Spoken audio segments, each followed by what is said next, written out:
You know, one thing I hear from realtors a lot is their frustration with the business. And I've been in the business 40 years, and I understand their frustration because many people are not earning as much as they want. They're not producing the results. Many people, maybe their business sort of owns them rather than them owning their business. They feel like they're on call all the time. You know, they're at work thinking they should be at home, and then they get home, they're thinking about work. It's tough, man. It's really tough. And I can relate to those thoughts because I was there at one point in time in my life, many, many years ago. But I think that can change, and that's why as a company, that's exactly what we do, is we're trying to help people understand that's not the way it has to be. But what it starts with, it always starts with mindset. Now I understand that when I say mindset, you know, that's a broad term, isn't it? You're going, well, boy, it brings so much into play. But it reminds me of a story of when I flew a fighter jet in South Africa, and I learned one of the great lessons. And it's all based on one of our teaching now. It's called future focus. Because my belief is when people get future focused and they start to change the way they think, right? Then they change the way they feel, then they change the way they act, and then they change the results in their life. In other words, they reprogram the software, if you will, which causes the hardware to produce a different result. That's when everything can change. Welcome to the Richard Robbins Show, where we coach you to greatness.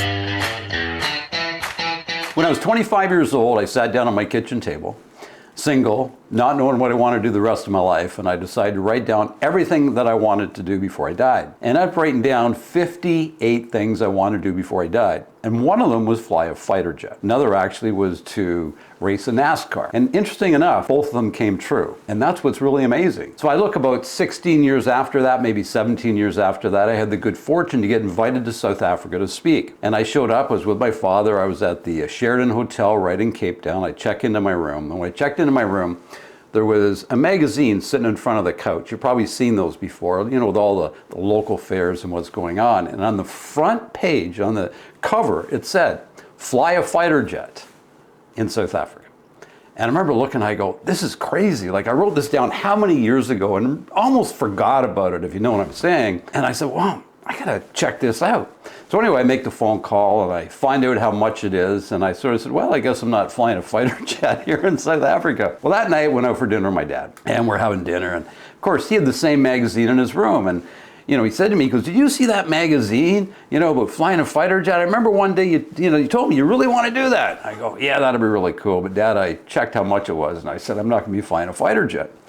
And he goes, oh yeah, look at there, Mr. Motivation Man, you know, you tell me how you can do all these great things with your life, and then the opportunity's right in front of you, and you're not going to do it.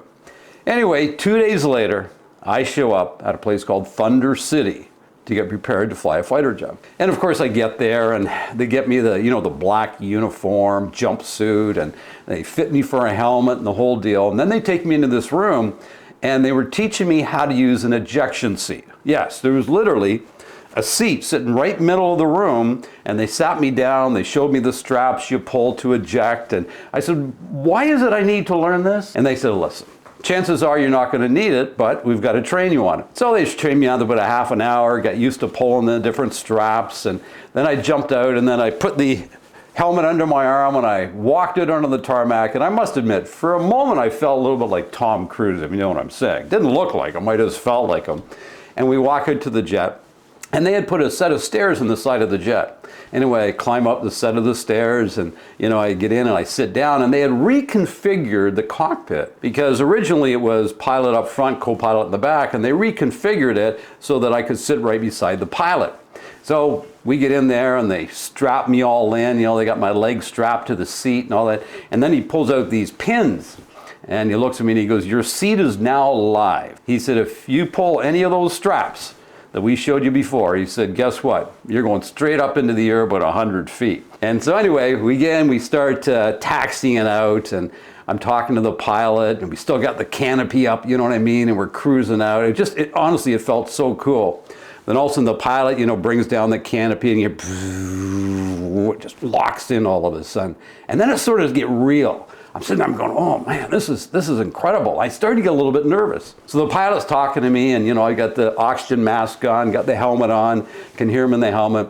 And he says to me, he said, listen, we're going to go up, we're going to have some fun. He said, at times you might feel a little sick to your stomach, just crank up the oxygen a little bit. He said, if that happens. Or he said, just let me know and I'll pull back a little. And then he said, and by the way, he said, I don't care what you do in here, you can hit whatever you want. But he said, don't pull those straps. And I said, well, why not? He said, because when you pull the straps, not only do you go, but I go too. And he said, I don't care if you go, but I don't want to go. And we had a little chuckle about it. Next thing you know, we're doing like 650 miles an hour, right across the ocean. I bet you we're maybe 100 feet off the ocean. I don't know. And then he said, do you want to take the plane for a while? So anyway, I take the jet. We're up in the air, can't hit anything, if you know what I'm saying, and I'm flying around. I bet you for 10, 15 minutes, he let me fly. He, taught me how to turn it, get it up in an angle, taught me how to flip it over, the whole deal. It was just absolutely amazing. So then he said, how would you like to fly through the mountains? I said, well, boy, that'd be wonderful. I'd love to fly through the mountains. And he said, well, I'm going to take control of the jet again, because he said, you're not flying through the mountains. I'm going to fly through the mountains. So anyway, we go out, we start flying through these mountains. And I will tell you, it was incredibly majestic, but scary all at the same time. Because picture the plane, we're going through the mountains and it appeared to me the mountains were 30, 40 feet off the wing of the plane. Now, in all fairness, it was a lot further than that, but that's what it appeared to me. And I'm just watching him go through the mountains, right, and we come out of them, and he says, what do you think? I said, that was unbelievable. What an incredible experience. So anyway, finished our little journey, and we came back in, and we landed the plane, and the canopy comes back up, and the whole thing was incredible. And what was interesting is when you hear a jet go by, when you're on the ground, they're very loud, but when you're in a jet, you hear almost nothing. It's dead silent. So we get out, and he said, what did you think? And I said, I thought that was just amazing. Thank you so much. I appreciate it. Had so much fun, and I am drenched in sweat. I mean, absolutely drenched. Still feeling a little bit sick to my stomach. Then I asked him a question. I said to him, are you nervous when you're going through the mountains? And he said, well, you understand, I'm a military trained pilot. And he said, I work here for, a little extra to have some fun. And he said, I'd like to take tourists up and all that sort of thing. But he said, what you have to understand when we're going through the mountains, he said that I never look at the mountains. He said, the only place I look is where that plane is going. He said, you got to see the mountains. I didn't get to see the mountains. And he said, the reason why is because he says, pilots, we are trained. The only place we are to look is where we want the plane to go. And he said the reason for that is because he said your subconscious mind is more powerful than your conscious mind. And he said whatever you're focused on, he said you will start to move the plane in that direction. And then I got thinking, I said, it's sort of true in a car, isn't it? You're driving a car and all of a sudden you look over your shoulder, which way does the car start to move? It sort of starts to move that way. You look to the left, it starts to move the other way. Well, it was a few years later, I had the good fortune with my father and my two brothers. We went to Michigan International Speedway, and we got to drive these NASCARs, which was incredible.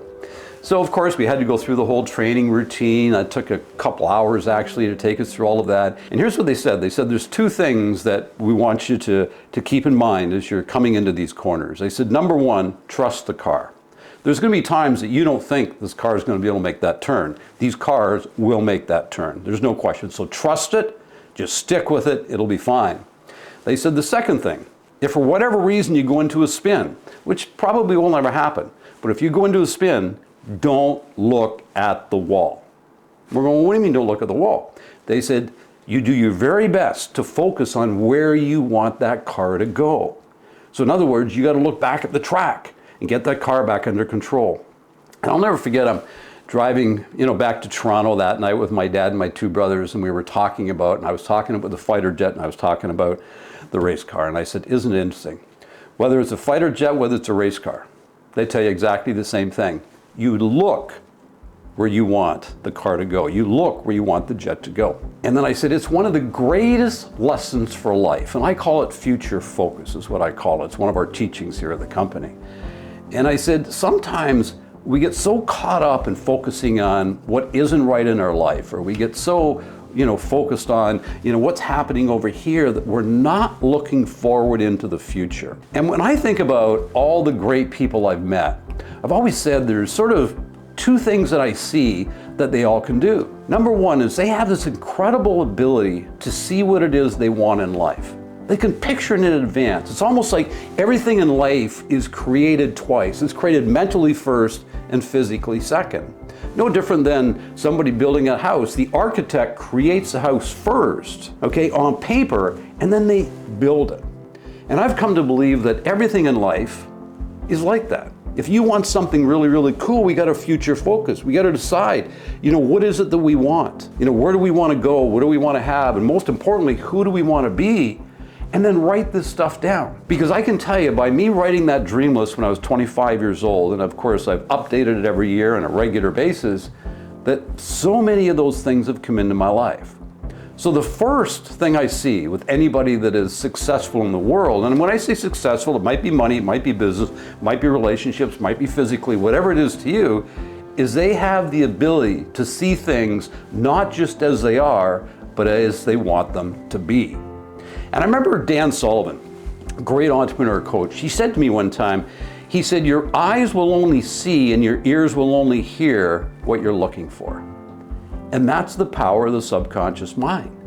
See, when you plant the things into your mind that you really want, I'm not saying they're all going to come true, but what I am saying is why wouldn't we want to focus on where we want to go rather than where we've been? Because when you look at life, all of us are the same. We really have three lives, don't we? We've got our past, we've got our present, and we've got our future.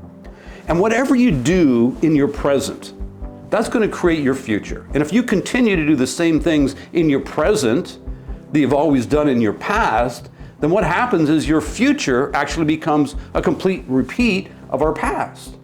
But here's the cool thing. Until you know what it is you want, until you know what you want to create in the world, until you know what you want to produce, how can you ever determine what you need to do in the present that's any different from what you did in the past?